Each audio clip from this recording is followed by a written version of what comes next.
प्रयागराज तीर्थराज भारत के आध्यात्मिक नक्शे में एक पवित्र स्थान रखता है। वेद और पुराण जैसे प्राचीन हिंदू धर्म ग्रंथ इसे एक पवित्र तीर्थ स्थल के रूप में बताते हैं। प्राचीन काल में प्रयाग नाम से जाना जाने वाला इस शहर का नाम संस्कृत शब्द प्रया अर्थात अर्पण और आग अर्थात पहला से लिया गया है। यह प्रसाद और अनुष्ठानों के लिए एक पवित्र भूमि के रूप में इसकी स्थिति को दर्शाता है। 3 नदियों गंगा, यमुना और पौराणिक सरस्वती के संगम पर स्थित होने के कारण शहर की पवित्रता और बढ़ जाती है। त्रिवेणी संगम के नाम से प्रसिद्ध इस पवित्र संगम को सभी पापों से मुक्त करने वाला और इसके जल में स्नान करने वालों को मोक्ष प्रदान करने वाला माना जाता है। एक प्राचीन हिंदू ग्रंथ मत्स्य पुराण प्रयाग का वर्णन उस स्थान के रूप में करता है जहां ब्रह्मा सृष्टिकर्ता ने ब्रह्मांड की रचना के बाद पहला यज्ञ किया था। प्रयागराज की पवित्रता केवल हिंदू धर्म तक ही सीमित नहीं है। जैन धर्म भी इस शहर को बहुत सम्मान देता है, यह मानते हुए कि यह 5 तीर्थंकरों का जन्म स्थान है जो आध्यात्मिक नेता हैं जो अनुयायियों को मोक्ष की ओर ले जाते हैं। विभिन्न धर्मों के इन पूजनीय व्यक्तियों के साथ शहर का जुड़ाव इसके स्थायी आध्यात्मिक महत्व को रेखांकित करता है। सदियों से तीर्थयात्री आध्यात्मिक शांति और मुक्ति की तलाश में प्रयागराज आते रहे हैं। शहर के प्राचीन मंदिर, घाट और पवित्र उपवन इसकी स्थायी आध्यात्मिक विरासत।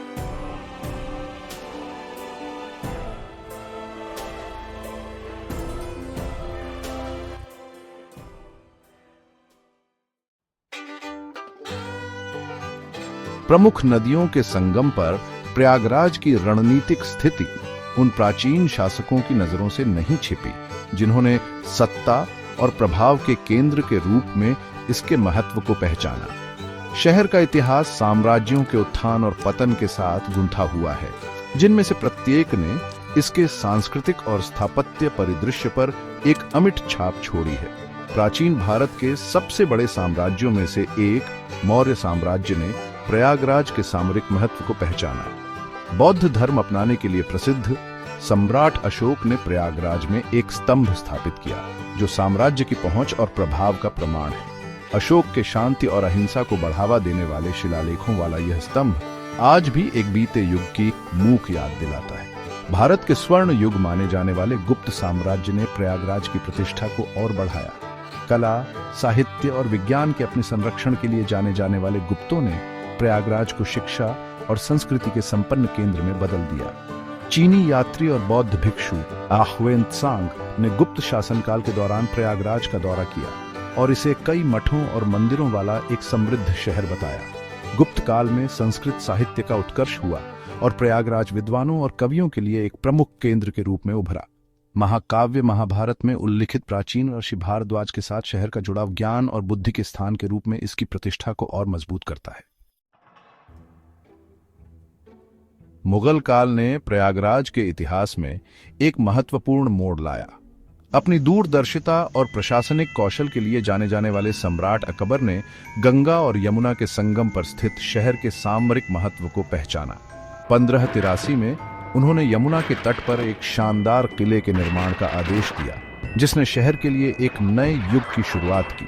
अकबर ने शहर का नाम इलाहाबाद रखा जिसका अर्थ है भगवान का निवास, जो एक ऐसे शहर के उनके दृष्टिकोण को दर्शाता है जहां विभिन्न धर्मों के लोग सद्भाव में साथ रह सके।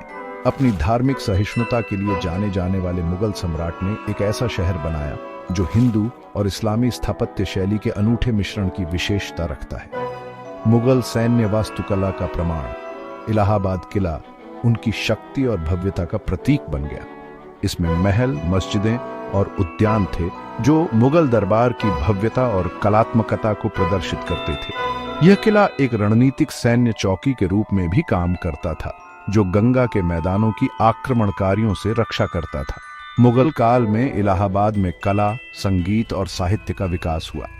यह शहर फारसी और उर्दू विद्वता का केंद्र बन गया जिसने पूरे साम्राज्य के कवियों, संगीतकारों और कलाकारों को आकर्षित किया। मुगल शासन के तहत विकसित हुई समन्वित संस्कृति ने शहर के सांस्कृतिक ताने बाने पर एक स्थायी विरासत छोड़ी। 18वीं शताब्दी में मुगल सत्ता के पतन ने भारत पर ब्रिटिश नियंत्रण का मार्ग प्रशस्त किया। ईस्ट इंडिया कंपनी ने बंगाल में व्यापारिक अधिकार हासिल कर लिए थे। धीरे धीरे अपना प्रभाव बढ़ाया और अंततः 1801 में इलाहाबाद पर कब्जा कर लिया। अपनी रणनीतिक स्थिति और स्थापित बुनियादी ढांचे के साथ यह शहर अंग्रेजों के लिए एक महत्वपूर्ण प्रशासनिक केंद्र बन गया। शिक्षा के केंद्र के रूप में शहर की क्षमता को पहचानते हुए अंग्रेजों ने इलाहाबाद में कई शैक्षणिक संस्थान स्थापित किए। 1887 में ऑक्सफोर्ड और कैम्ब्रिज की तर्ज पर इलाहाबाद विश्वविद्यालय की स्थापना ने पूरब के ऑक्सफोर्ड के रूप में शहर की प्रतिष्ठा को मजबूत किया। इलाहाबाद विश्वविद्यालय ने भारत के कुछ प्रतिभाशाली दिमागों को आकर्षित किया और देश के बौद्धिक परिदृश्य को आकार देने में महत्वपूर्ण भूमिका निभाई। अंग्रेजों ने इलाहाबाद को एक प्रमुख रेलवे केंद्र के रूप में भी विकसित किया। इसे देश के अन्य हिस्सों से जोड़ा।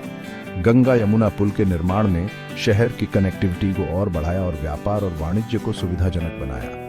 ब्रिटिश शासन के तहत इलाहाबाद एक हलचल भरे वाणिज्यिक केंद्र और बौद्धिक और राजनीतिक चर्चा के केंद्र में बदल गया। हालांकि ब्रिटिश शासन में भारतीयों में बढ़ते असंतोष को भी देखा गया। अपने प्रतिरोध के इतिहास और अपनी शिक्षित आबादी के साथ इलाहाबाद राष्ट्रवादी गतिविधि का एक केंद्र बनकर उभरा। इस शहर ने भारतीय स्वतंत्रता आंदोलन में महत्वपूर्ण भूमिका निभाई। इसके कई नेताओं ने राष्ट्र के भाग्य को आकार देने में महत्वपूर्ण भूमिका निभाई। राष्ट्रवाद की लपटें प्रयागराज में तेज जल उठीं, जिससे यह भारत के स्वतंत्रता संग्राम का एक महत्वपूर्ण रणभूमि बन गया। शहर का सामरिक महत्व और शिक्षा और राजनीतिक चर्चा के केंद्र के रूप में इसकी विरासत ने इसे राष्ट्रवादी भावना का उद्गम स्थल बना दिया। प्रयागराज स्वशासन के लिए लड़ने वाली प्रमुख राजनीतिक पार्टी भारतीय राष्ट्रीय कांग्रेस के नेताओं के लिए एक केंद्र बिंदु बन गया। शहर ने कांग्रेस के कई सत्रों की मेजबानी की, जिससे महात्मा गांधी, जवाहरलाल नेहरू और सरदार पटेल जैसे नेताओं को ब्रिटिश शासन के खिलाफ जनमत जुटाने का मंच मिला। शहर ने औपनिवेशिक शासन के खिलाफ अवज्ञा के कृत्य देखे, जिसमें छात्रों और आम नागरिकों ने स्वतंत्रता की मांग करते हुए सड़कों पर उतर आए। वंदे मातरम स्वतंत्रता के आह्वान की गूंज प्रयागराज की सड़कों पर गूंजी, जिसने लोगों को धार्मिक और सामाजिक विभाजनों से परे एकजुट किया। स्वतंत्रता संग्राम में प्रयागराज का योगदान राजनीतिक सक्रियता से कहीं आगे तक फैला हुआ था। यह शहर भूमिगत नेटवर्क का केंद्र बन गया, जिसने स्वतंत्रता आंदोलन का समर्थन किया। इन नेटवर्कों ने स्वतंत्रता सेनानियों को आश्रय, संसाधन और जानकारी प्रदान की, ब्रिटिश सत्ता को कमजोर करने में महत्वपूर्ण भूमिका निभाई। स्वतंत्रता आंदोलन के दौरान प्रयागराज के लोगों द्वारा किए गए बलिदानों ने भारतीय इतिहास में शहर के स्थान को मजबूत किया। उनकी अटूट भावना और स्वतंत्रता के प्रति उनकी प्रतिबद्धता ने भारतीयों की पीढ़ियों को प्रेरित किया। भाग 6। आजादी के बाद प्रयागराज का एक नया सवेरा। 1947 में आजादी की शुरुआत ने प्रयागराज के लिए आशा और बदलाव के एक युग की शुरुआत की। औपनिवेशिक शासन के बंधनों से मुक्त होकर शहर ने पुनर्निर्माण और प्रगति की यात्रा शुरू की। एक नए स्वतंत्र भारत में अपना सही स्थान हासिल करने के लिए दृढ़ संकल्पित। प्रयागराज का तत्काल ध्यान औपनिवेशिक शासन से विरासत में मिली गरीबी, निरक्षरता और सामाजिक असमानता की चुनौतियों का समाधान करने पर था। राष्ट्र निर्माण की भावना से ओतप्रोत शहर के नेताओं ने सभी नागरिकों के लिए शिक्षा, स्वास्थ्य सेवा और आर्थिक अवसरों तक पहुंच में सुधार लाने के उद्देश्य से नीतियां लागू की। नए उद्योगों की स्थापना, विशेष रूप से विनिर्माण और प्रौद्योगिकी क्षेत्रों में, ने रोजगार के अवसर प्रदान किए और आर्थिक विकास को गति दी। प्रयागराज की रणनीतिक स्थिति और इसके सुस्थापित बुनियादी ढांचे ने निवेशों को आकर्षित किया, जिससे शहर व्यापार और वाणिज्य का केंद्र बन गया। स्वतंत्रता के बाद के युग में शैक्षणिक संस्थानों, सार्वजनिक और निजी दोनों में वृद्धि देखी गई, जो ज्ञान और प्रगति के प्रति शहर की प्रतिबद्धता को दर्शाता है।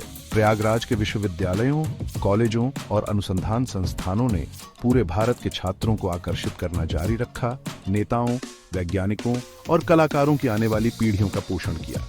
चुनौतियों के बावजूद प्रयागराज की भावना अदम्य रही।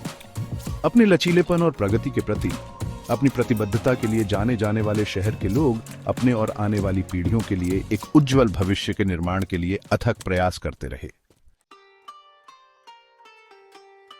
भाग 7। कुंभ मेला, आस्था और मानवता का संगम। आस्था और मानवीय एकता का एक तमाशा, कुंभ मेला प्रयागराज की पहचान का एक अभिन्न अंग है।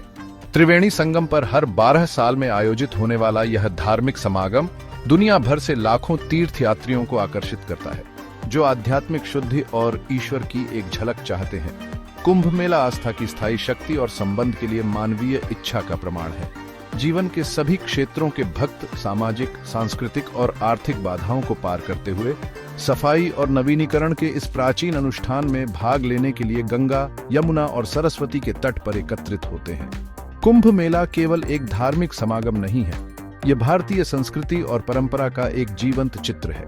नागा साधुओं, राख से सने तपस्वी योद्धाओं के रंगीन जुलूसों से लेकर भजनों के भावपूर्ण मंत्रोच्चार और हवा में भरपूर धूप की सुगंध तक, कुंभ मेला एक संवेदी अधिभार है, इंद्रियों के लिए एक दावत है। इतने बड़े जमावड़े की मेजबानी की साजो सामान की चुनौती बहुत बड़ी है, जिसके लिए वर्षों की योजना और समन्वय की आवश्यकता होती है। सरकार, धार्मिक संगठनों के साथ तीर्थयात्रियों के सुचारू प्रवाह को सुनिश्चित करने, स्वच्छता, स्वास्थ्य सेवा और सुरक्षा जैसी बुनियादी सुविधाएं प्रदान करने के लिए अथक प्रयास करती है। कुंभ मेला बड़े आयोजनों की मेजबानी करने की भारत की क्षमता का प्रमाण है, जो देश की संगठनात्मक क्षमताओं और धार्मिक स्वतंत्रता के प्रति उसकी प्रतिबद्धता को प्रदर्शित करता है। शांति, एकता और आध्यात्मिक जागृति के अपने संदेश के साथ यह प्राचीन त्योहार लाखों लोगों को प्रेरित करता रहता है। एक पवित्र शहर के रूप में प्रयागराज की स्थिति को मजबूत करता है, एक ऐसा स्थान जहां आस्था सीमाओं को पार करती है। भाग 8, अतीत को पुनः प्राप्त करना, प्रयागराज की वापसी। 2018 में इलाहाबाद शहर ने एक महत्वपूर्ण परिवर्तन किया, अपने प्राचीन नाम प्रयागराज को पुनः प्राप्त किया। शहर की ऐतिहासिक और सांस्कृतिक विरासत के साथ फिर से जुड़ने की इच्छा में निहित इस निर्णय ने पहचान, इतिहास और एक राष्ट्र के विकसित होते आख्यान के बारे में बहस और चर्चा छेड़ दी। प्रयागराज नाम शहर के प्राचीन अतीत और प्रसाद के स्थान के रूप में इसके आध्यात्मिक महत्व का प्रतीक है, कई लोगों के साथ गहराई से प्रतिनिधि है।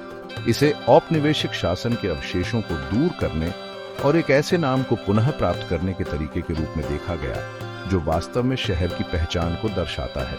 प्रयागराज की बहाली केवल एक प्रतीकात्मक संकेत नहीं था, यह एक व्यापक सांस्कृतिक बदलाव का प्रतिबिंब था।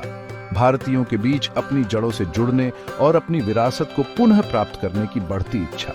इसने ऐतिहासिक निरंतरता को बनाए रखने और पिछली सभ्यताओं के योगदान को पहचानने के महत्व के बारे में बातचीत शुरू की। नाम परिवर्तन के व्यावहारिक निहितार्थ भी थे। अपनी प्राचीन विरासत और कुंभ मेले के साथ अपने जुड़ाव के साथ प्रयागराज एक प्रमुख पर्यटन स्थल है, जो हर साल लाखों पर्यटकों को आकर्षित करता है। शहर के ऐतिहासिक नाम की बहाली को इसकी अपील बढ़ाने और व्यापक दर्शकों को आकर्षित करने के तरीके के रूप में देखा गया। इलाहाबाद का नाम बदलकर प्रयागराज करने के फैसले पर मिली जुली प्रतिक्रिया मिली, जहां कई लोगों ने शहर की विरासत को पुनः प्राप्त करने की दिशा में एक कदम के रूप में इसका स्वागत किया। वहीं दूसरों ने इसे इतिहास को फिर से लिखने के प्रयास के रूप में देखा। हालांकि नाम परिवर्तन ने पहचान, इतिहास और तेजी से बदलती दुनिया में सांस्कृतिक विरासत को संरक्षित करने के महत्व के बारे में एक आवश्यक बातचीत शुरू की। भाग 9, प्रयागराज आज एक उभरता हुआ शहर। संगमों का शहर प्रयागराज अपनी प्राचीन विरासत और आधुनिक भविष्य की आकांक्षाओं के बीच एक चौराहे पर खड़ा है। कभी शिक्षा का केंद्र और राष्ट्रवादी गतिविधि का केंद्र रहा यह शहर अब एक गतिशील शहरी केंद्र के रूप में अपनी भूमिका को अपना रहा है, अपनी समृद्ध विरासत को वैश्वीकृत दुनिया की मांगों के साथ संतुलित करने का प्रयास कर रहा है। प्रयागराज का क्षितिज बदल रहा है, आधुनिक इमारतें प्राचीन मंदिरों और मुगल कालीन स्मारकों के साथ उभर रही हैं। बढ़ती आबादी और फलते फूलते अर्थव्यवस्था की मांगों को पूरा करने के लिए नई सड़कों, पुलों और सार्वजनिक परिवहन प्रणालियों के साथ शहर के बुनियादी ढांचे का उन्नयन किया जा रहा है। सरकार की स्मार्ट सिटी पहल का उद्देश्य प्रयागराज को एक स्थायी और नागरिक केंद्रित शहरी स्थान में बदलना है। यह महत्वाकांक्षी परियोजना बुनियादी ढांचे में सुधार, कनेक्टिविटी बढ़ाने, ई गवर्नेंस को बढ़ावा देने और एक स्वच्छ और हरित वातावरण बनाने पर केंद्रित है। प्रयागराज के शैक्षणिक संस्थान शहर के भविष्य को आकार देने में महत्वपूर्ण भूमिका निभाते रहते हैं। यह शहर कई प्रतिष्ठित विश्वविद्यालयों, कॉलेजों और अनुसंधान संस्थानों का घर है, जो भारत और विदेशों के छात्रों को आकर्षित करते हैं। नेताओं, नव प्रवर्तकों और विचारकों की आने वाली पीढ़ियों का पोषण करते हैं। प्रयागराज की यात्रा भारत की स्थायी भावना का प्रमाण है, एक ऐसा राष्ट्र जो आधुनिकता की जटिलताओं से जूझ रहा है और साथ ही अपनी समृद्ध सांस्कृतिक विरासत को संरक्षित करने का प्रयास कर रहा है। प्राचीन और आधुनिक के अपने अनूठे मिश्रण के साथ यह शहर अन्य भारतीय शहरों के लिए एक मॉडल बनने की ओर अग्रसर है। यह प्रदर्शित करता है कि कैसे परंपरा और प्रगति सह अस्तित्व में रह सकती है, एक उज्जवल और अधिक समावेशी भविष्य का मार्ग प्रशस्त कर सकती है।